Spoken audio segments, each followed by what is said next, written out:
Hi, I'm Max Keiser. Welcome to the Keiser Report. Let me tell you about the very rich. They are different from you and me. They live in an economy that isn't plunging, a place where the bridges and banks have not collapsed. Yes, the elite reside in a world with a health system and where one can actually retire, and with a separate but not equal legal system in which mugging, rape, and pillage are not crimes. Yes, the extremely elite are extremely different from you and me. Stacey Herbert? Yes, Max. Well, you and I and the rest of us out there live in the world of this first headline. Visualizing America's economic freedom plunge. So the U.S. is currently at 18th globally in terms of economic freedom, and this is the lowest position it's ever been. Usually it's up in number 2 or 3.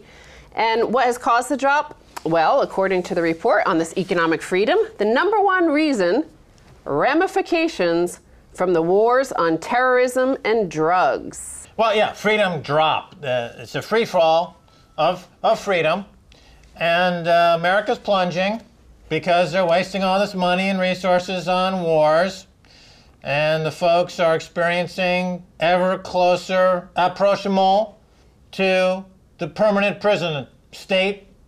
And if you're in the prison business, it's very lucrative, isn't it, Stacey Herbert? That's why I've got all my money invested in American prisons. Because as these frickin' idiots continue to allow themselves to be incarcerated for profit, I'm gonna get rich! Well, we have covered the fact that the number one counties in terms of wealth in America are surrounding Washington, D.C., and it's mostly to do with military contracting or prison industrial contracting, that's sure. And number two reason for the plunge in economic freedom in America, increased use of eminent domain to transfer property to powerful political interests. Classic banana republic sort of action. And we've covered this in California with this proposed new eminent domain use to actually seize contracts, i.e. the mortgages, from one group of investors, i.e. the pension funds, and transfer it to some hedge funds and private equity guys. Remember the Indians?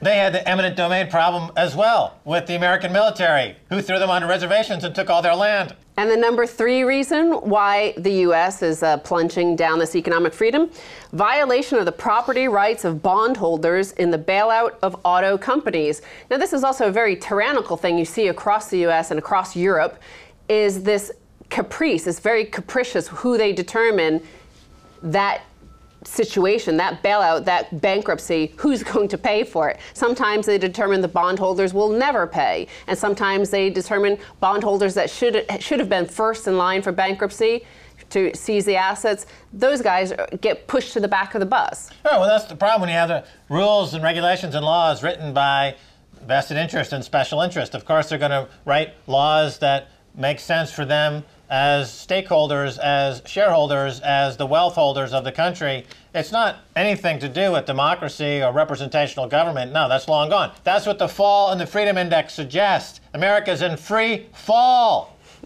And then finally, their final reason here, government consumption, subsidies, and investment all rose. So obviously, taking more and more of the investment dollar, more money is going towards the government sector. You want all your, you even want to spend all your lobbying money and get closer to the politicians because that's where all the capital is flowing. Yeah, like a 10-mile radius around Washington, D.C. is a 10-foot moat full of fudge and candy. People swimming to backstroke in the fudge and candy moat surrounding Washington, D.C. I'm getting rich, corrupting this government, and buying off presidents because I'm a sick... Yeah. So just to list the names of the nations above the U.S. in terms of economic freedom, there's quite a list here. Hong Kong, Singapore, New Zealand, Switzerland, Australia, Bahrain, Mauritius, Canada, Finland, Chile, UAE, Ireland, UK, Estonia, Taiwan, Denmark, Qatar. Well, I mean, the U.S. is going for the Guinness Book of World Records for the fastest country to free fall through the Freedom Index of any country ever so far. And it looks like they're good for it. So they're record-breaking. They're like the Red Bull plunge. Yeah, they're like the guy 24 miles up. That's the U.S. Ah! Except for the U.S., there is no parachute. Many people call it a class war. So I want to turn to this headline here. from the American conservative magazine. Revolt of the Rich. Our financial elites are the new secessionists. So as I said, it's from the American Conservative magazine, which was formed in 2002 by Pat Buchanan, amongst others. And it was formed in sort of in opposition to the Iraq invasion. And they were really annoyed with all of these neoconservative right-wing American Republicans leading the Republican Party. So they wanted a less pro-war sort of party. So here they're saying that the elite, the rich, are seceding from the U.S. Absolutely. It takes a certain net worth, and you can secede from society. If you have £5 million, you can hit the secede button, and you have all of your legal fees and all of the fees associated with having to conform to any societal norms removed. Yeah, I mean, and it's more than that, though. They're calling it not just the rich. In the actual article, they say, quote, "Our plutocracy now lives like the British in colonial India, in the place and ruling it, but not of it." So they have separate transport systems. They have separate security systems. They have the Halliburton sort of gulag system and the Blackwaters and the Z's. Right, and like the Indian colonial presence in India, you have the Raj system, especially in the media space. So like an Ariana Huffington or a Matt Drudge or the Raj of the media, where they're allowed their outsized platforms, but as long as they stick to the plutocracy line, nobody will diverge from the plutocratic line in either of those two media Raj states of the Huffington Post or Drudge Report.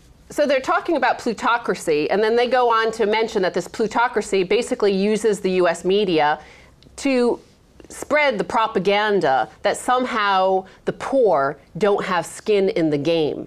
And it's those poor who should be thrown into the Halliburton gulag to get rid of those people. Well, again, the American Conservative says millions of Americans who do not pay federal income taxes do pay federal payroll taxes. So again, you know, Mitt Romney and all his cohorts keep on saying, well, half of Americans don't pay any federal taxes, but they pay the federal payroll taxes.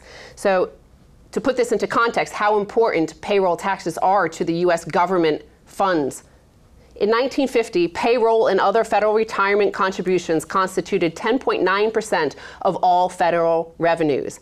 By 2007, the last normal economic year before federal revenues began falling, they made up 33.9%.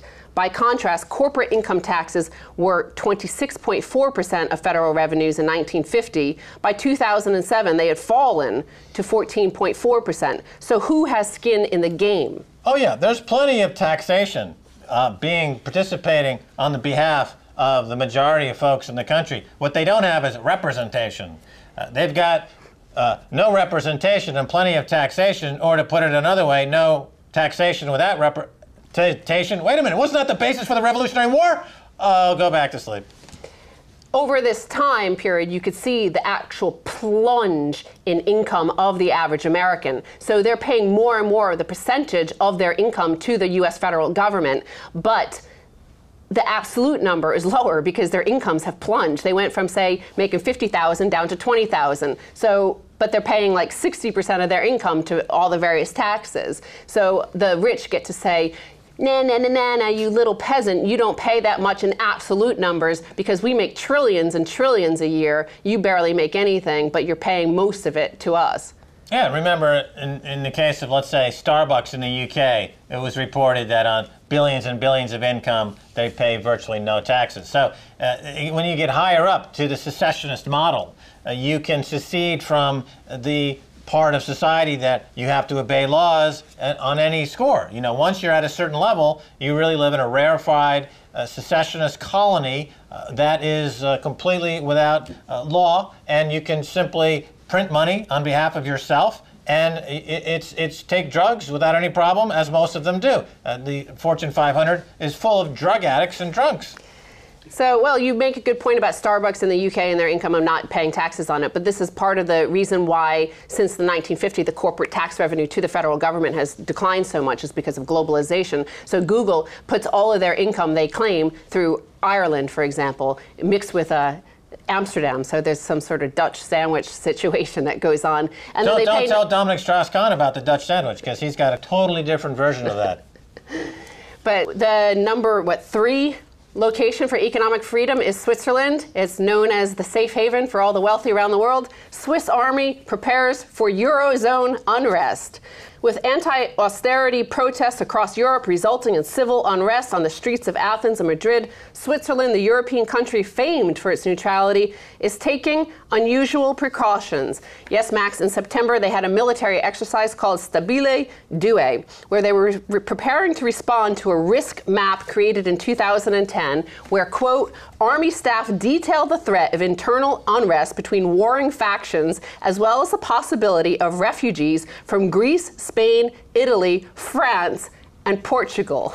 Right. Well, they got to go higher up in the mountains, don't they? That's what those mountains are good for. Well, the mountains are sliding down as the ice caps melt.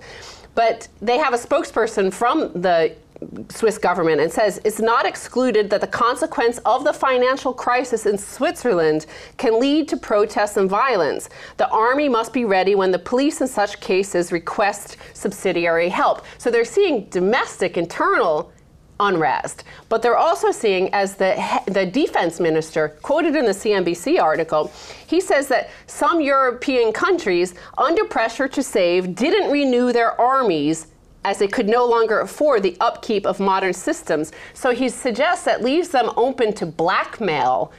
He wants the nation of Switzerland to be prepared for that. Yeah, well, I'm preparing to blackmail the nation of Switzerland myself. How tough could it be? It worked in World War II, right? I mean, you know, they're open to a bribe here and there. I want to protect myself. We'll do the show from the Matterhorn. Well, what, you were talking about that moat around Washington, D.C. filled with chocolate? Oh, I see it now. Swiss chocolate and my beautiful Shangri-La in the mountains of Switzerland with nothing but genetically unmodified cows and their cowbells ringing home the harvest of the laundered money for the Mexican drug cartels. Join me up in the mountains. Stacey, we'll sing together like Heidi and others. The sound of music is beautiful. Thanks, Stacey, for being on the Keiser Report. Thank you, Max. Stay tuned for the second half. I'll be talking to Michael Krieger.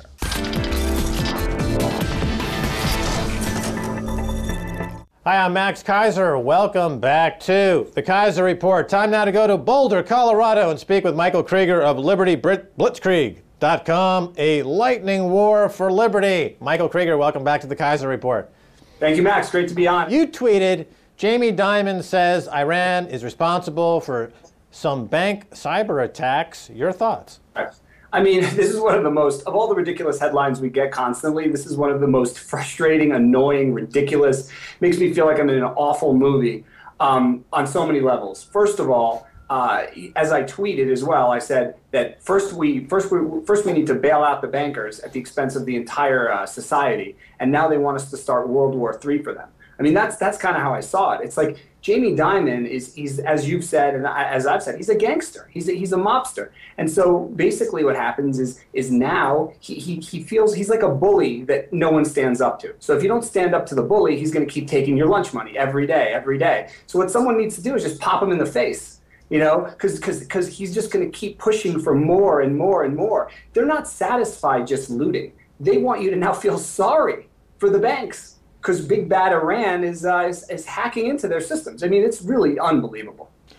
Well, what's particularly disturbing here is that he's scapegoating a whole population.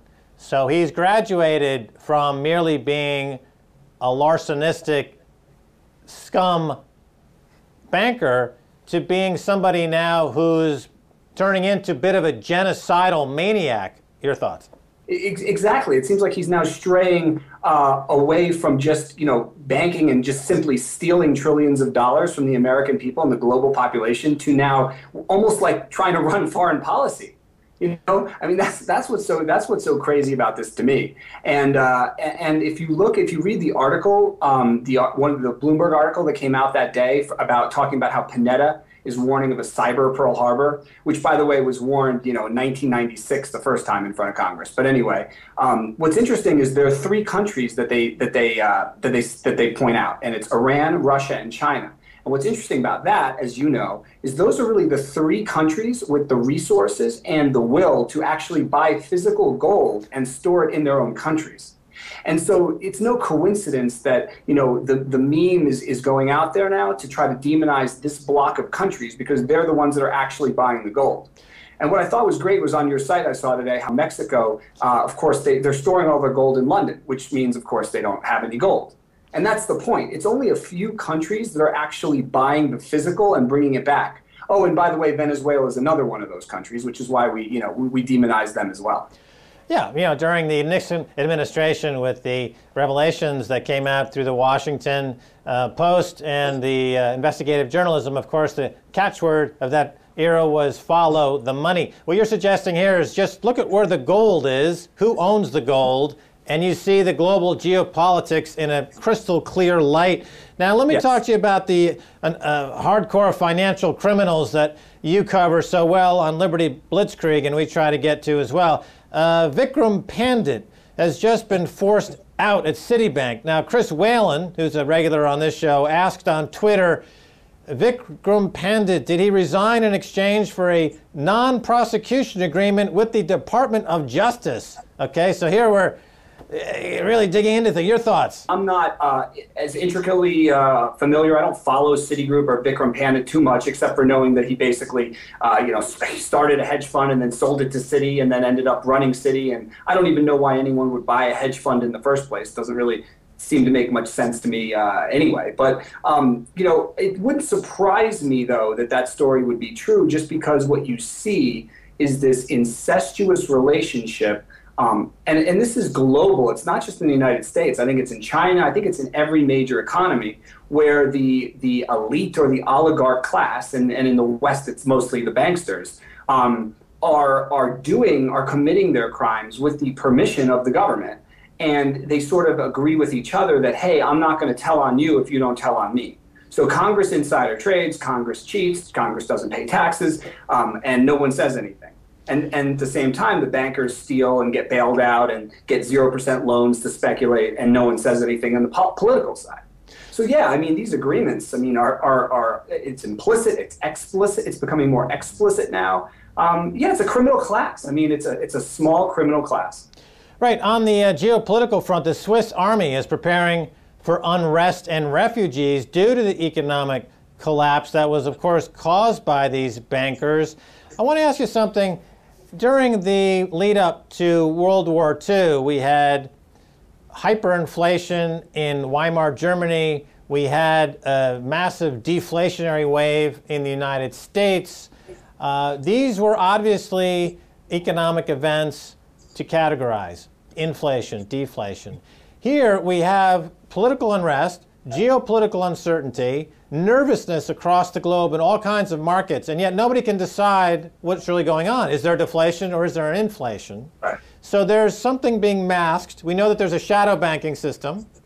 We know that Japan's been in a stagnation for 2 decades or more, close to 3 decades.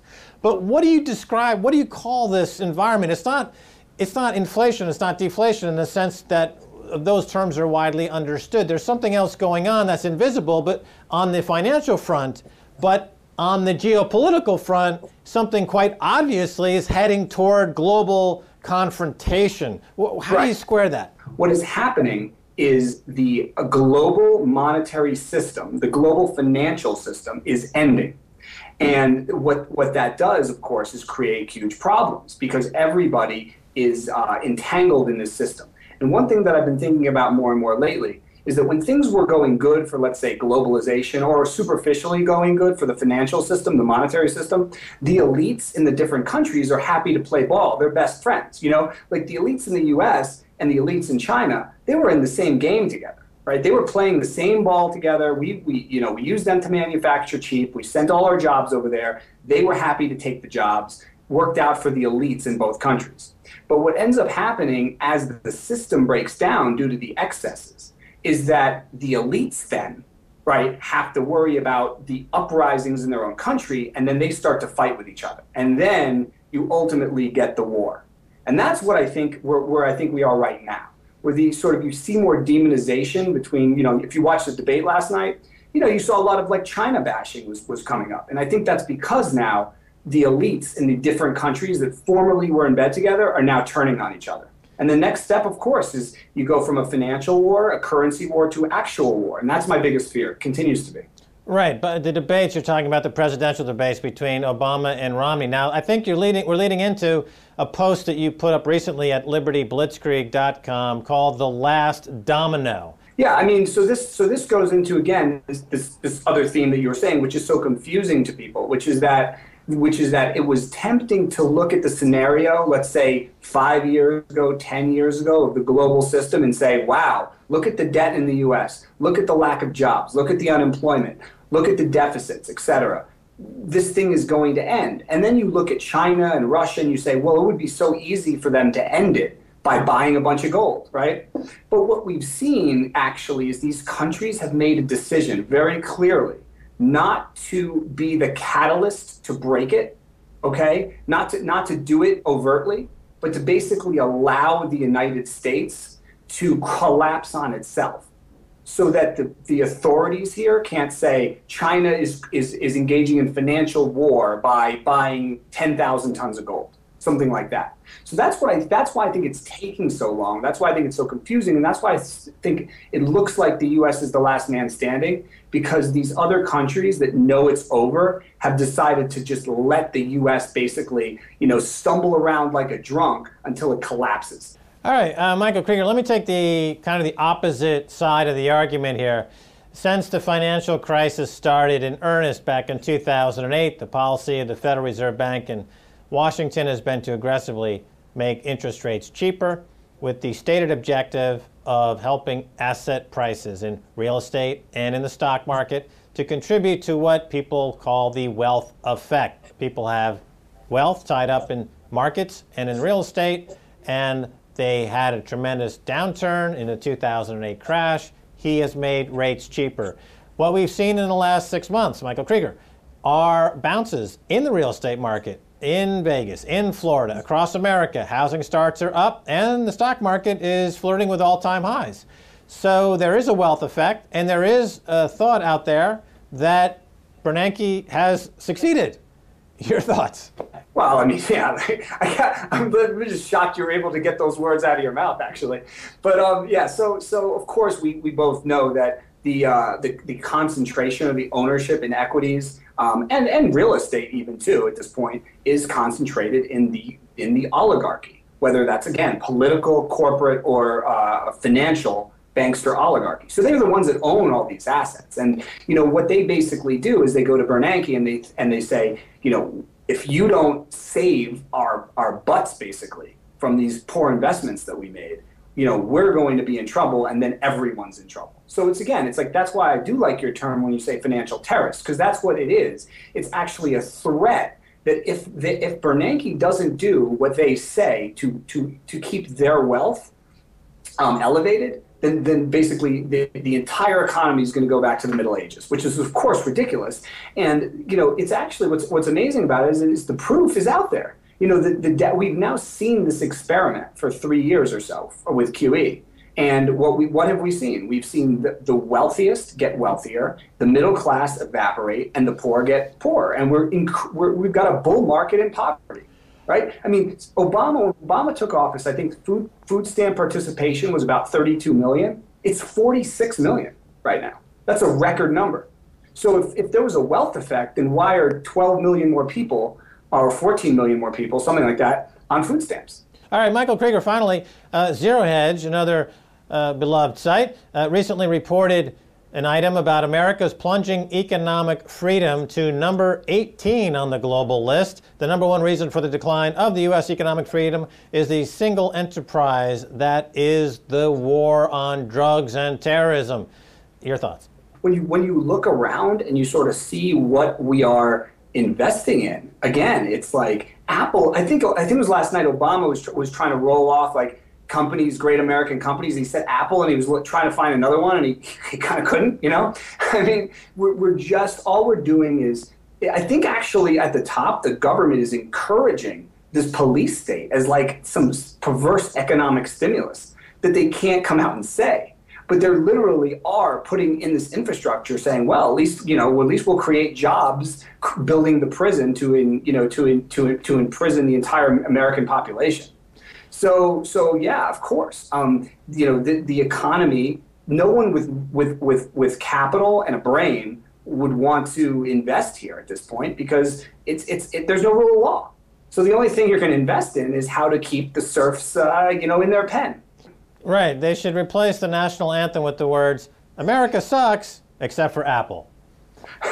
No, basically, yeah, it's pretty sad. All right, Michael Krieger, we're out of time. Thanks so much for being on the Keiser Report. Thanks, Max. Great as always. And that's going to do it for this edition of the Keiser Report with me, Max Keiser, and Stacy Herbert. I want to thank my guest, Michael Krieger of LibertyBlitzkrieg.com. If you want to send me an email, please do so at keiserreport@rttv.ru. Until next time, bye, y'all.